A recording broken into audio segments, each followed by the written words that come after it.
सिर्फ 15 मिनट मुझे उधार दे दे, चाहे मेरी तकरीर खत्म हो जाएगी तो आप मुझसे अपने 15 मिनट वापस ले लेना, लेकिन थोड़ी सी तवज्जो करना।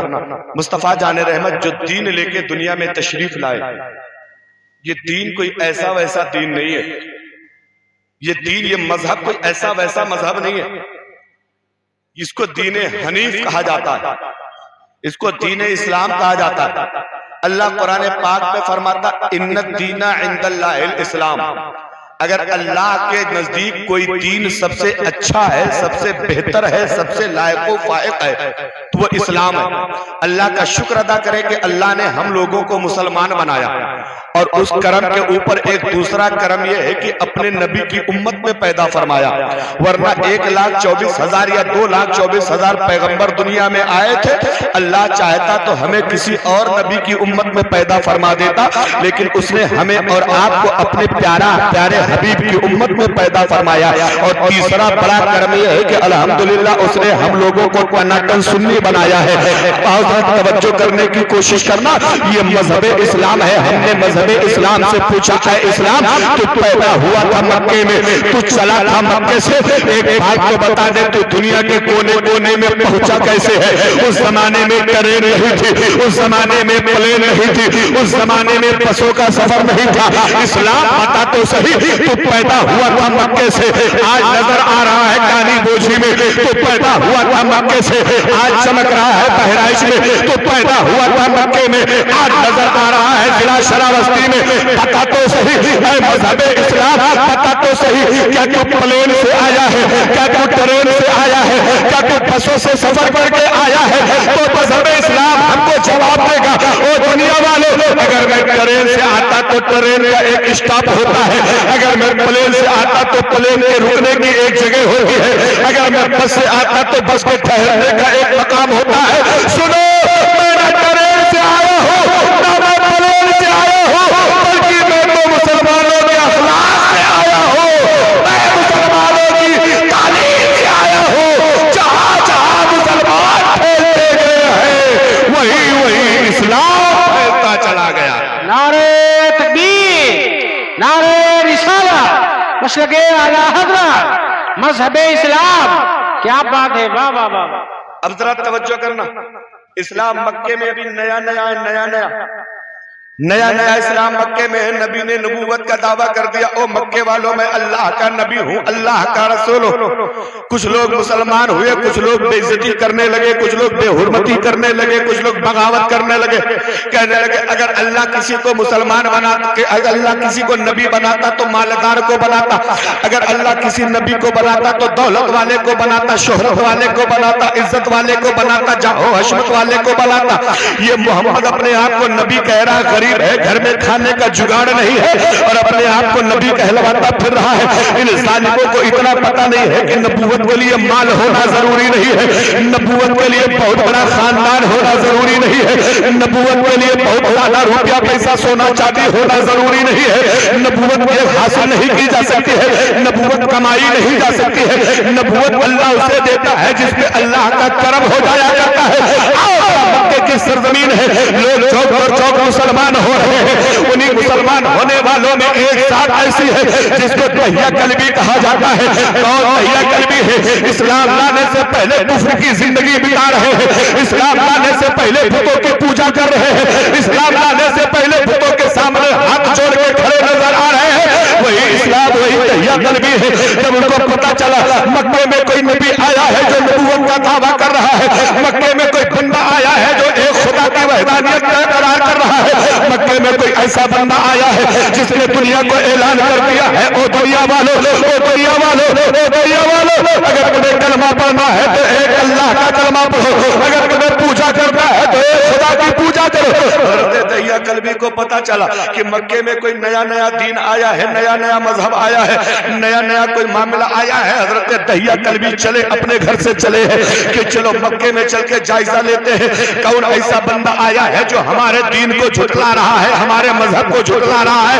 हमारे बुतों की पूजा को गलत कह रहा है, एक खुदा की दावत दे रहा है। चलो चल के देखे। हज़रत दहिया कल्बी आ रहे हैं, मक्के की सरहद है, मक्के का बॉर्डर है, मक्के के बॉर्डर पे जैसे ही एंट्री किया है, मक्के के बॉर्डर में जैसे ही दाखिल हुआ है, हजरत दहिया कल्बी ने जैसे ही कदम रखा है, मुलाकात हो गई अबू जहल से।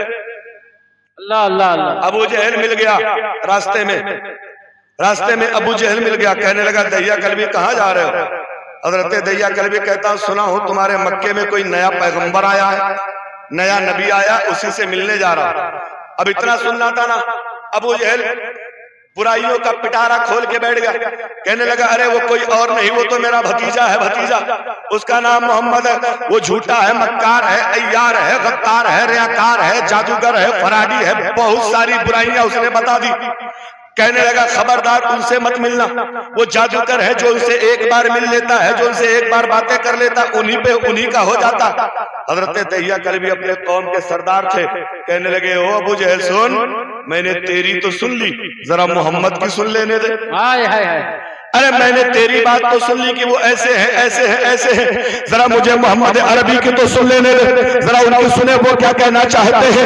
ओ मेरे इस्लाम के भाइयों जरा तवज्जो करना, अभी एक बेचारा खिसियानी बिल्ली की तरह मौजूद हो। हजरत दहिया कल्बी मुस्तफा की बारगाह में पहुंचे, नबी की बारगाह में हाजिरी देने के बाद हजरत दहिया कल्बी बैठे हुए हैं। मुस्तफा जाने रहमत के चेहरे पे जैसे ही दहिया कल्बी की नजर पड़ी है, दिल ही दिल में ये कहने लगे अल्लाह की कसम, जिसका चेहरा इतना साफ सुथरा हो, खुदा की कसम, जिसके चेहरे से इतना नूर टपक रहा है, वो कभी झूठा हो ही नहीं सकता है, वो कभी मक्कार हो ही नहीं सकता है, वो कभी दगाबाज हो ही नहीं सकता है।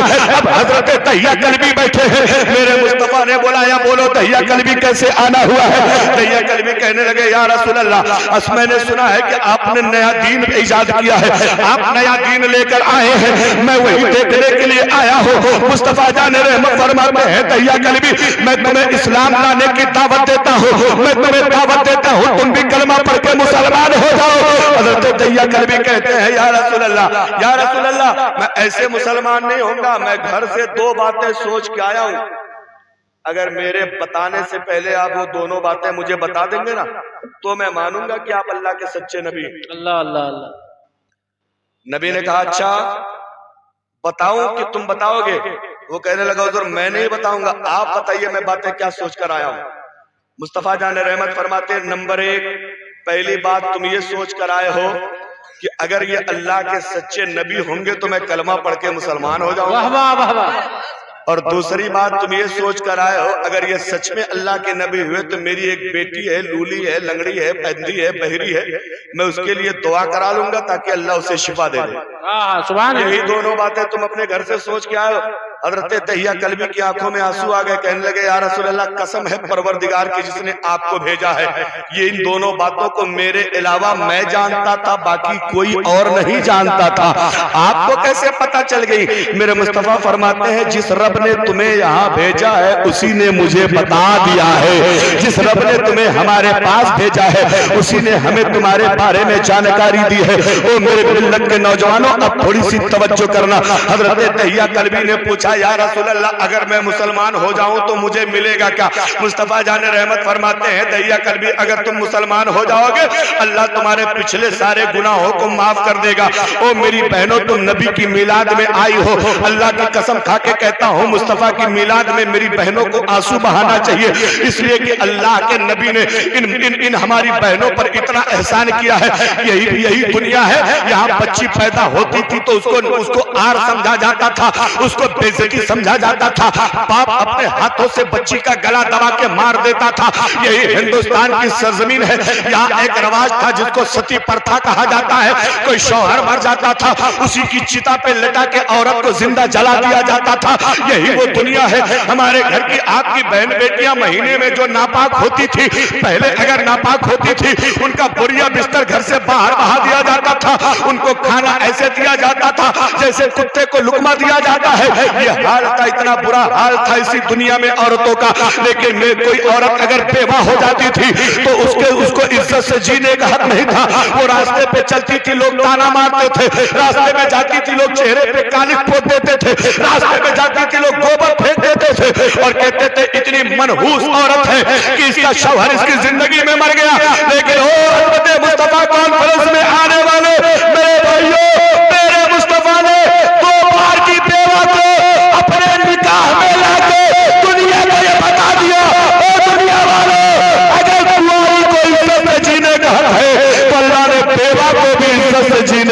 हक अता फरमाया है। अल्लाह ने बेवा को भी इज्जत से जीने का हक अता फरमाया। नारे तकबीर, नारे रिसालत, मसलके आला हज़रत अज़मत मुस्तफा कॉन्फ्रेंस फैजानी सीधे सालार मसूद गाजी।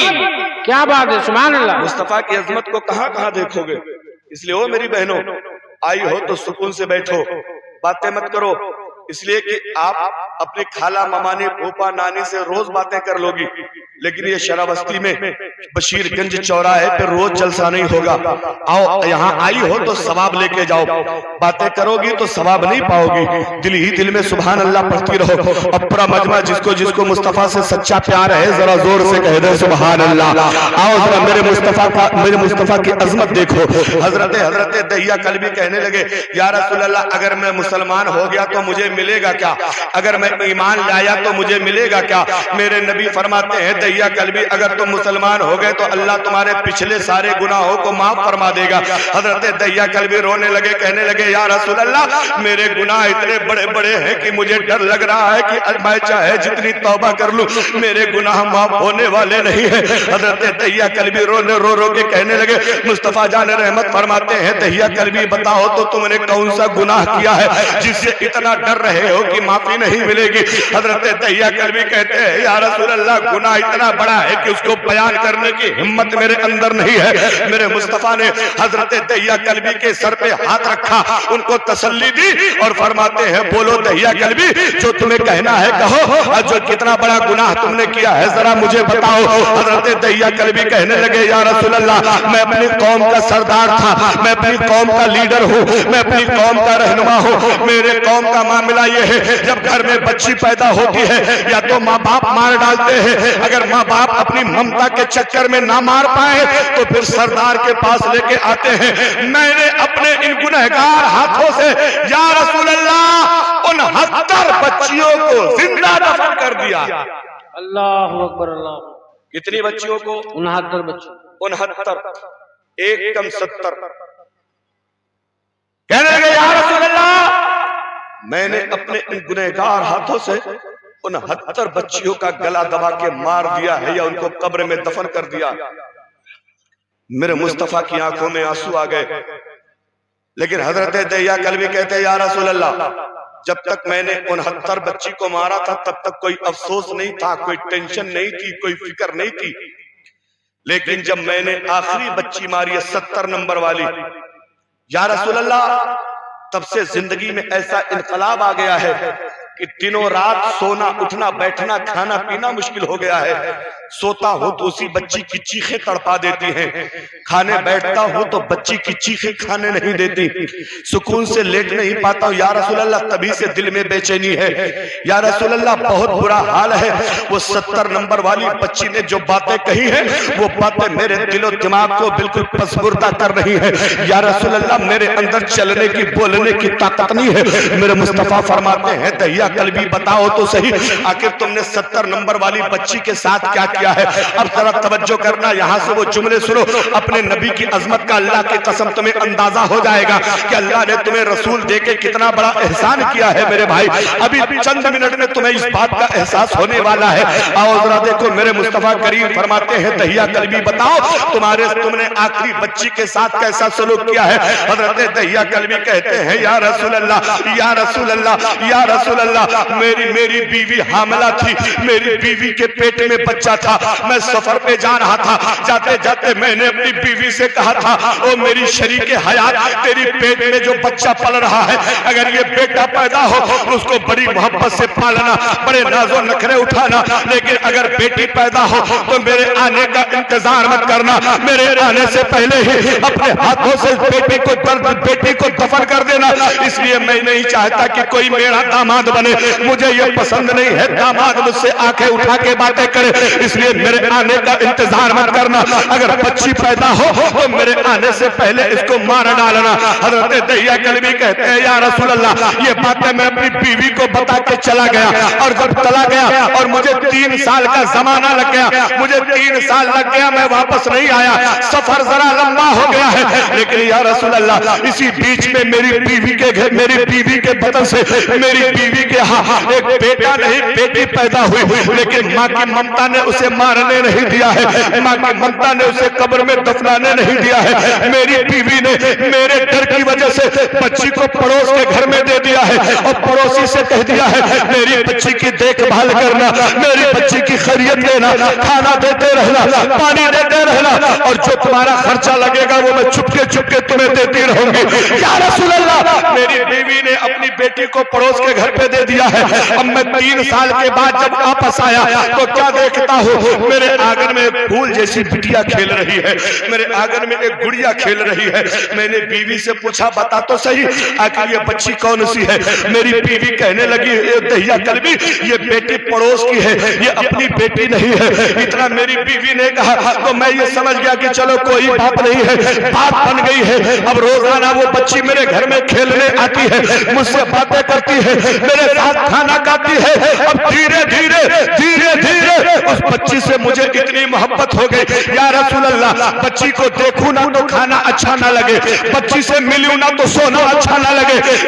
एक लम्हा वो बच्ची मेरी जिंदगी में अंदर होती जा रही है, दाखिल होती जा रही है। या रसूल अल्लाह, यहाँ तक कि मेरे दिल में बच्ची की बहुत ज्यादा मोहब्बत पैदा हो गई। अल्लाह अल्लाह अल्लाह, बहुत ज्यादा मोहब्बत पैदा हो गई। अल्लाह अल्लाह।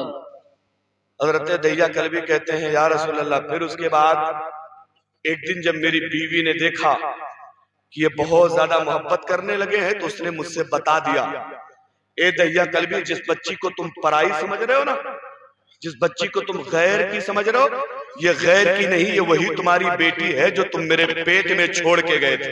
अल्लाह अल्लाह अल्लाह। हजरत दहिया कल्बी ने जैसी इतनी बात कही है, हजरत दहिया कल्बी कहते हैं या रसूल अल्लाह, जैसे मेरी बीवी ने इतनी बात मुझे बताई ना, मेरा आपा खो गया, मेरा पूरा बदन का खून चलने लगा। इतना गुस्सा आया कि मैंने अपनी बीवी को खींच के तमाचा मारा और अपनी छोटी सी नन्ही सी बच्ची को पकड़ के घसीटता हुआ घर से बाहर लेके जा रहा था। मेरी बीवी ने आके मेरे कदमों को थाम लिया और थाम के कहती है दहिया कल्बी, इस बच्ची ने आखिर बिगाड़ा क्या है, ये तो बताओ, इस बच्ची ने तुमसे मांगा क्या है? अगर तुम्हें खाना नहीं देना है मत देना, अगर तुम्हें पहनने के कपड़े नहीं देना है तो मत देना, अगर तुम्हें मेरी फूल जैसी बच्ची को घर में जगह नहीं देना है तो मत देना, लेकिन ओ दहिया कल्बी, कम से कम इसे जिंदा तो रहने दो, कम से कम इसे जिंदगी की सांसें तो लेने दो। अगर तुम्हें अपने घर से बाहर करना है तो कर देना, अगर तुम्हें खिलौना नहीं देना है, खर्चा नहीं देना है तो मत देना, अगर तुम्हें अपनी बेटी नहीं मानना है तो मत मानना, लेकिन कम से कम इसे जिंदा रहने का हक तो दे दो। हजरत दहिया कल्बी कहते हैं या रसूल अल्लाह, मेरी बीवी मेरे कदमों को पकड़ के चिमट के रो रही है और अपनी बेटी की जिंदगी की भीख मांग रही है। मैंने बीवी को लात मारा, वो लात से लगी जाके पिलर में टकराई है, सर फट गया, बेहोश हो गई और मैं अपनी बच्ची को लेकर घसीटता हुआ निकला हूँ। एक हाथ में फावड़ा है, एक हाथ में मेरे बेटी का हाथ है। अब वो फावड़ा मैंने कंधे पे रखा है, बेटी को जल्दी दौड़ाता हुआ लेके जा रहा हूँ। बेटी मुझसे रास्ते में पूछ रही, अब्बा क्या दावत में लेके जा रहे हैं? ओ मेरे अब्बा, क्या मुझे कहीं खाना खिलाने लेके जा रहे हैं? क्या मुझे बाजार में खिलौना खिलाने लेके जा रहे हैं? हजरत दहिया कल्बी कहते हैं या रसूल अल्लाह, उस बच्ची की आवाजें इतनी मिठास थी, उस बच्ची इतना मीठा बोल रही थी कि वो बोलते जा रही थी और दिल में बिल्कुल अंगारे भरते जा रहे थे। बच्ची की आवाज बिल्कुल मुझे अच्छी नहीं लग रही थी, मैं गुस्से से मरा जा रहा था, ये सोच के मरा जा रहा था कि सारे लोगों की बच्चियों को मैंने मारा है, अगर मैं अपनी बच्ची नहीं मारूंगा तो दुनिया मुझे क्या कहेगी। ये सोचकर मैं अपनी बच्ची को लेके जा रहा हूँ और बच्ची रास्ते भर मुझसे मीठी मीठी बातें कर रही है, रास्ते भर मुझसे मीठी मीठी बातें कर रही है।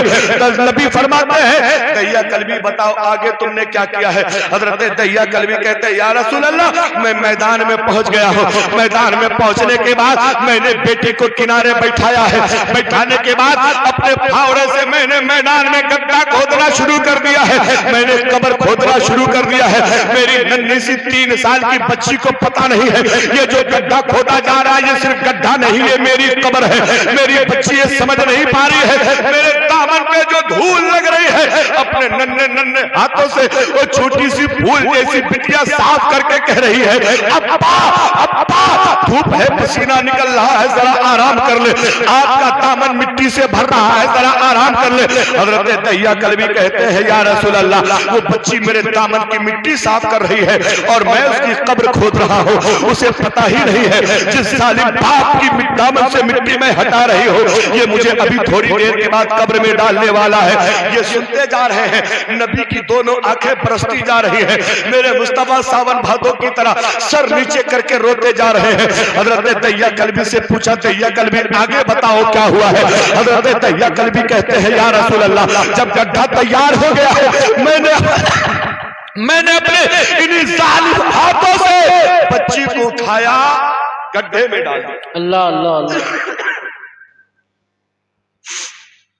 उठाया, बच्ची को गड्ढे में डाल दिया, और जैसे मैंने बच्ची को गड्ढे में डाला ना, बच्ची रोते हुए कह रही, अब्बा क्या ये गड्ढा आप मेरे लिए तैयार कर रहे थे? क्या ये कब्र आप मेरे लिए बना रहे थे? ये तो बता दे अब्बा, मेरी गलती क्या है? अब्बा ये तो बता दे, क्या मुझे दुनिया में जीने का हक नहीं है सिर्फ इसलिए कि मैं लड़की हूं? ईमानदारी से बताना मेरे अब्बा, अगर दुनिया में लड़की ना होती तो क्या आप पैदा हुए होते दुनिया में? बच्ची सिसक सिसक के बाप की तरफ मोहब्बत भरी नजर डाल डाल के रो रही है। हजरत दहिया कल्बी कहते हैं, या रसूल अल्लाह, मुझे उसके रोने का जर्रा बराबर एहसास नहीं हुआ। मैंने मिट्टी पाटना शुरू कर दिया, मिट्टी डालना शुरू कर दिया। नबी फरमाते, आगे बताओ क्या हुआ। हजरत दहिया कल्बी कहते हैं, या रसूल अल्लाह, मैंने मिट्टी इतनी डाली कि मिट्टी उसके कमर तक आ गई है। मैंने मिट्टी और डाली, बच्ची सिसकती जा रही है, मुझसे अपनी जिंदगी की भीख मांगती जा रही है। बच्ची सिसकती जा रही है, मुझसे अपनी जिंदगी की भीख मांगते जा रही है। मैंने मिट्टी इतनी डाली कि मिट्टी उसके गर्दन तक आ गई है। अब उसका कब्र में उसका बदन हिलना बंद हो गया है, उसकी सांसें रुकने लगी है। मिट्टी मैंने ज्यादा डाल दी है, अब मिट्टी उसके गर्दन तक आ गई है। जैसे मिट्टी गर्दन तक आई है, बच्ची ने मुरझाई हुई नजरों से मेरे चेहरे की तरफ देखा है। बच्ची ने मुरझाया हुआ चेहरा लेकर मेरी तरफ देखा है और कहने लगी, अब्बा अब भी मान जाओ, अब भी मेरे खून से अपने हाथ को रंगीन मत करो, अब्बा अब भी मान जाओ, मेरा कत्ल मत करो। मैं मैदान क़यामत पे तुम्हारा नाम नहीं लूंगी। लेकिन वो बंदा माना नहीं, मेरे मुस्तफा रो रहे हैं, दोनों आंखें बरस रही है। उस बंदे हजरत दहिया कल्बी से पूछा, बताओ तुमने आगे क्या किया है। हजरत दहिया कल्बी कहते हैं, या रसूल अल्लाह, जब मैंने मिट्टी गर्दन तक डाली है, बच्ची ने अपना दोनों हाथ रब की बारगाह में उठाया है और कहती है, परवरदिगार भेज दे अपना नबी जो इज्जतों की हिफाजत करेगा, अपना नबी भेज दे जो औरतों की हिफाजत करेगा, भेज दे अपना आखिरी पैगंबर जो डूबती नैया को पार लगाएगा। ऐ परवरदिगार, कब तक हमारी इज्जतें लूटी जाती रहेंगी, कब तक हमें जिंदा मारा जाता रहेगा।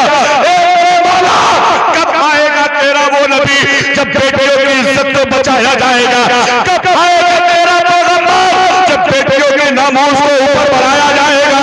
ये बच्ची आखिरी में ये कह रही थी और मैंने मिट्टी बराबर कर दिया है, या रसूल अल्लाह।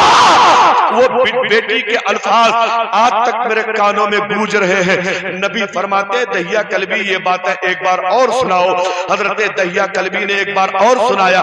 नबी रोते जा रहे, मुस्तफा का पूरा दामन भीग गया है, नबी का पूरा दामन भीग गया है, नबी की दाढ़ी से आंसू टपक रहे हैं। नबी फरमाते, दहिया कल्बी एक बार और सुनाओ। हजरत दहिया कल्बी ने ये बातें 3 बार बताई है।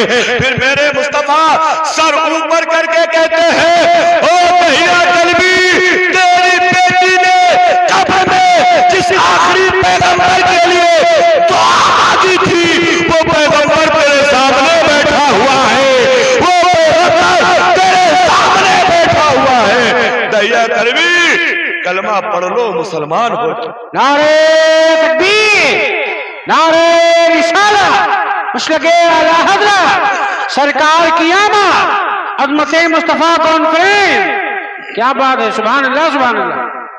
इसलिए ओ मेरे भाई, दहिया कल्बी कहने लगे, या रसूल अल्लाह, मैंने इतना बड़ा गुनाह किया है, क्या अल्लाह ये गुनाह माफ कर देगा? तो नबी फरमाते हैं, आंसू पोंछते हुए मुस्तफा फरमाते हैं, दहिया कल्बी, अगर तुम सच्चे दिल से कलमा पढ़ लोगे तो अल्लाह तुम्हारा ये गुनाह भी माफ फरमा दे। जोर से कह दे सुभान अल्लाह। सुभान अल्लाह, सुभान लो अल्लाह। मेरे भाइयों, अज़मत मुस्तफा के जलसे में आए हो, चोरी चुपके चुपके जो हम गुनाह करते हैं ना, दिल से यहाँ तौबा करके जाना। अपने दिल में हम आपसे तौबा के लिए हाथ नहीं उठवाएंगे, हम आपके नाम का ऐलान नहीं करेंगे, लेकिन अगर आप दिल से तौबा कर लेंगे तो निजामुद्दीन भाई और उनकी पूरी टीम का ये जलसा कराना कामयाब हो जाएगा, आपका आना कामयाब हो जाएगा। ओ मेरे नौजवानों, आज तुम्हारे अंदर नशे की इतनी लत आ गई है, इतना नशा तुम करने लगे हो कि शायद कोई घर ऐसा बचा है जिस घर में कोई नशेड़ी ना रह गया हो। हर आदमी नशा कर रहा है। मेरे मुस्तफा करीम फरमाते हैं, एक जमाना ऐसा आएगा कि आदमी शराब को नाम बदल बदल के पिएगा। अल्लाह अल्लाह अल्लाह। रहेगी शराब नाम बदल बदल के। ईमानदारी से बताना, आज बियर क्या है? बियर शराब है, शराब। लेकिन अंग्रेजों ने बड़ी चालाकी से उसका नाम बता दिया बियर। अब हमारा नौजवान है, उससे कहो भैया बियर मत पियो, बोला अरे हजरत ये कोई शराब थोड़ी है, वो हमको सिखा रहा है बेचारा, ये शराब नहीं। विस्की, रेड बुल, ये जो तुम रेड बुल पीते हो ना, रेड बुल, ये उसी बियर की एक किस्म है, समझ रहे हो? तुम्हें पता भी नहीं है उसका, जरा फार्मूला पढ़ो क्या क्या उसमें मिला रहता है। इसलिए वो मेरे भाइयों, शराब पीने वालों, चरस, भांग, गांजा पीने वालों, चिप्पड़ पीने वालों, एक बात जरा कान खोल के सुन लेना। जो बंदा दुनिया में शराब पीता है, मेरे मुस्तफा फरमाते हैं, मैदाने कयामत में उसको इतनी प्यास लगेगी, इतनी प्यास लगेगी, पानी मांगेगा, हाय पानी लाओ पानी, तो अल्लाह ताला उस शराबी को नाक फन्नी का कांटा और तेल की गरम गरम तलछट। आपने देखा पकौड़ी बनाने वालों को, जब तेल बिल्कुल जल जाता है, काला हो जाता है, ऊपर से छान के निकाल लेते, नीचे जो तलछट पड़ी रहती है ना, बिल्कुल इतनी खौलती हुई पीने को दी जाएगी। और क्या दिया जाएगा पता है? जख्मों से बहने वाला मवाद और पीप और खून, ये शराबियों को पीने के लिए दिया जाएगा। अल्लाहु अकबर, अल्लाह। शराबियों को पीने के लिए दिया जाएगा। इस शराब ने ना जाने कितने घरों को तबाह कर दिया। ए लल्ला, ए उठ के बैठ, बिल्कुल चुपचाप बैठे रहना। शराबियों को ये पीने के लिए दिया जाएगा, फिर भी उसकी प्यास नहीं बुझेगी। पिएगा तो ये जब तलछट गरम गरम पिएगा ना, तो ये तलछट उसकी सारी आंतों को चीरते हुए पखाने के मकाम से निकल के बाहर आ जाए। ये हाल होगा शराबियों का। और वो जुआ खेलने वालों, जुए पे तुम पत्ते बड़े सरकाते हो ना, सुनो, मुस्तफा जान रहमत फरमाते, जो बंदा जुआ खेलता है, जुआ, उसको इसी तरह जहन्नम में खड़ा किया जाएगा। ये दोनों हाथ ऐसे ऐसे घर में खड़ा किया जाएगा जिसकी चारों दीवारें आग से बनी होंगी, आग से उस दीवार में चिपका के खड़ा कर दिया जाएगा। और हमारे इन 10 नाखूनों में, पत्ता और जुआ खेलने वालों, इन 10 नाखूनों में अल्लाह ताला लोहे की बिल्कुल लाल लाल गरम गरम कील ठुकवा देगा। अल्लाह अल्लाह अल्लाह। ईमानदारी से बताना, आज सुई चुभ जाए, कांटा चुभ जाए, तो भाग के डॉक्टर के पास जाते हो, कब्र में कहां चले जाओगे, जहन्नम में कहां चले जाओगे। इसलिए मेरे भाइयों, अभी वक्त है। ये शराब पीना मुसलमानों का काम नहीं है, बियर पीना मुसलमानों का काम नहीं है, ये जुए खेलना ये मुसलमानों का काम नहीं है। यार, हम तो ईमान वाले लोग हैं, हम तो पर्दे वाले लोग हैं। आओ, अगर मुसलमानों की जुर्रत देखना है, आज इसी बशीरगंज चौराहे पे ना जाने कितने ऐसे बुढ़े होंगे ना, जो बैठे रहते हैं दिन भर, और दिन भर लड़कियों को आता जाता देखते हैं, और ना जाने कैसे कैसे इशारे करते हैं। यार, जवान तो जवान रहे, बुढ़ों को ये इतनी बदतमीजी आ गई है। आओ जरा मुसलमान देखना है तो मेरे मुस्तफा करीम के जमाने में चलो। हजरत खालिद इब्ने वलीद जब मुल्क शाम फतेह करने के लिए शहर का मुहासरा किया, शहर को घेर लिया तो शहर के सारे बड़े बड़े ईसाई आए और कहने लगे, ओ खालिद इब्ने वलीद, हम जंग नहीं लड़ना चाहते हैं, हम जंग नहीं चाहते हैं, हम खून खराबा नहीं चाहते हैं, हमारी दो बातें मान लो, ये शहर बिगड़ लड़े हम तुम्हारे हवाले कर देंगे। हजरत खालिद इब्ने वलीद ने कहा, इससे अच्छी बात क्या है, बताओ वो दोनों शर्तें क्या है। हजरत अब वो ईसाई कहते हैं, पहली शर्त ये है कि इतनी बड़ी जहर की शीशी है, इसमें से एक ढक्कन जहर तुम पी लो, और सुनो ये दुनिया का सबसे तेज जहर है, जिसने आज तक जबान पे रखा वो उसका जायका नहीं बता पाया और बताने से पहले मर गया। अल्लाह अल्लाह अल्लाह अल्लाह। ए लल्ला इधर आ, इसको बुला, ए उठ इधर आके बैठा, इसको आगे।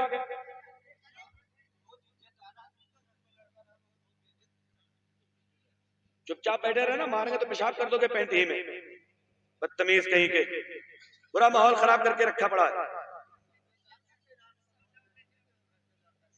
इधर देख हमारी तरफ, उधर इधर देखना मत। अबे इस वक्त पूरे कानी बोझी में हमसे ज्यादा खूबसूरत कोई नहीं। सुभान अल्लाह सुभान अल्लाह। और तुम भी नेता, हाँ ये जो मुंह ढाके पड़े हो ना, शर्मिला खातून बन रही है, चुपचाप बैठो, इधर देखो मेरी तरफ, इधर देखो, जोर से सिर्फ बच्चे बच्चे कह दो सुभान अल्लाह, सिर्फ बच्चे, बड़े नहीं बोलेंगे, सिर्फ बच्चे जोर से हाथ उठा के कह दो सुभान अल्लाह। अब चुपचाप बैठे ना, ये तारीफ भाई देख रहे हो, जितने ये ऊपर है जमीन के उतने जमीन के नीचे, ये एक एक बच्चे को खड़ा करके डेढ़ घंटा शेर पढ़ेंगे तब भी इनके शेर खत्म नहीं होंगे। ये ऐसे इलाके में रहते हैं जिनसे शीन एन रे वाला भी शेर होता है, शीन ये रे वाला भी शेर होता है। हाँ ये तिकनिया इलाके में रहते हैं जहाँ दिन दहाड़े शेर घूमता रहता है। हाँ इसलिए सुकून से बैठे ना, जो मैं बातें कर रहा हूँ तुम्हारी बातों को पहुंचने वाली, क्योंकि वजह क्या पता है कानी गोजी वालों, तुम लच्छेदार तकरीरें सुनना चाहते थे कि हम अभी कहते कि एक बार सुभान अल्लाह कहो जन्नती अब्बे देखो, हमसे बढ़िया कोई मौलाना नहीं, लेकिन हम जो बातें बता रहे हैं तुम्हें तुम्हारी चुभने वाली है। आओ जरा तवज्जो करना, इस्लाम के नौजवान होते कैसे थे, इस्लाम के लोग होते कैसे थे।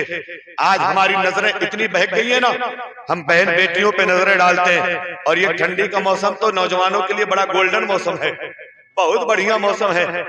चादर ओढ़ लेता है, कंबल ओढ़ लेता है, रजाई ओढ़ लेता है, ईयरफोन लगा लेता है, ईयरबड्स लगा लेता है, नेक बैंड लगा लेता है, और खटे खटे ना जाने साए साए का बतियावत है, और खुदा जाने कहाँ बतियावत है, पूरी पूरी रात बतियावत है। और उसी में गंदी फिल्में देख देख के इस नौजवान ने अपनी जवानी बर्बाद कर लिया है। ओ मेरा लाल, जरा एक बात याद रखना, तूने रजाई के अंदर कंबल के अंदर जो तुम गुनाह कर रहे हो ना, तुम्हें क्या लगता है तुम्हारे घर वाले ना देखे, खानदान वाले ना देखे, रिश्तेदार ना देखे, भाई पटीदार ना देखे, लेकिन खुदा, जोर से बोलो खुदा। आला हजरत फरमाते हैं हमने छुप छुप के किए जिसके गुनाह वो खबरदार है क्या होना। किससे छुप रहे हो तुम? अपने घर वालों से? यार ये फरिश्ते जो बैठे हैं रजाई के अंदर भी बैठे रहते हैं, हक है, हक ये है। फरिश्ते रजाई के अंदर कंबल के अंदर भी कंधे पे रहते हैं, उनको कहाँ भले हो गए, इसलिए वो तुम्हारे हमारे गुनाह लिख रहे हैं। अब तवज्जो करना, हजरत खालिद इब्ने वलीद ने शहर को घेर लिया, ईसाई निकल के आए, कहने लगे सुने खालिद इब्ने वलीद जंग नहीं लड़ना, हमारी दो बातें मान लो। दो नंबर एक, ये दुनिया का सबसे तेज तर्रार जहर है, इसका एक ढक्कन तुम पी लो, अगर तुम बच गए तो शहर तुम्हारा। नंबर दो, हम शहर का दरवाजा खोल देंगे, अपना लश्कर लेके उस पार चले जाओ, अगर तुम सही सलामत लश्कर निकल गए तो शहर तुम्हारा। ये दो शर्तें रखी है ईसाइयों ने। हजरत खालिद इब्ने वलीद कहते लाओ जहर की शीशी लाओ। वो जहर इतना तगड़ा वाला था, इतना तगड़ा, जिसने जबान पे रखा आज तक उसका जायका नहीं बता पाया, खट्टा है कि मीठा है, कड़वा है, मर गया, इतना खतरनाक जहर। हजरत खालिद इब्ने वलीद ने शीशी लिया और पूरी शीशी, एक ढक्कन नहीं, पूरी शीशी जहर को अल्लाह का नाम लेके पी लिया। थोड़ा सा पसीना निकला और उसके बाद बदन और छरेरा हो गया है। क्या बात है, क्या बात है। बदन और तरोताजा हो गया है। अब ईसाई बहुत तंग है यार, इतना बड़ा इतना खतरनाक जहर और मुसलमानों पे असर ही नहीं किया। अब वो कहता है दूसरी शर्त ये है कि खालिद इब्ने वलीद घोड़ा लेके, अपना पूरा लश्कर लेके हमारे शहर के बीचों बीच गुजर जाओ। प्लान क्या था? ईसाइयों ने अपनी औरतों को, अपनी बेटियों को, अपनी बहनों को नंगा करके, नंगा, उनके बदन में एक भी कपड़ा नहीं है, नंगा करके रास्ते के दोनों किनारे किनारे खड़ा कर दिया था कि मुसलमानों का लश्कर गुजरेगा गुजरेगा इधर से गुजरेगा। मुसलमान अपनी बीवियों से बहुत दूर है, कई कई महीना हो गया है बीवियों के पास नहीं गए हैं। जब ये नंगी औरतों को देखेंगे तो औरतों से सेना करने के लिए दौड़ेंगे और जैसे ही ये सेना करने लगेंगे ऊपर से हमारी तलवारें मुसलमानों को काट के किनारे कर देंगी। ये प्लान बनाया था ईसाइयों ने। हजरत खालिद इब्ने वलीद घोड़े पे पहुंचे और थोड़ी सी तकरीर करी। इस्लाम के मुजाहिदों को बुला के कहा, ओ इस्लाम के सिपाहियों, आज हमें यह बताना है कि मुस्तफा जाने रहमत के गुलाम है, किसी ऐसे वैसे के नहीं, प्यारे आका के गुलाम बन के आए। नारे तकबीर, नारे रिसालत, मसलके आला हज़रत अज़मत मुस्तफा कॉन्फ्रेंस, फैजानी सीधे सालार मसूद गाजी। क्या बात है, क्या बात है, वाह वाह। तवज्जो, हजरत खालिद इब्ने वलीद घोड़े पे बैठे और जैसे ही घोड़ा अंदर डाला ना, शहर के समझ गए हालात को। सारी औरतें, सारी लड़कियां, सारी बहनें बिल्कुल नंगी दोनों किनारे खड़ी हैं, अपने हुस्न के लिए जिना की दावत दे रही हैं।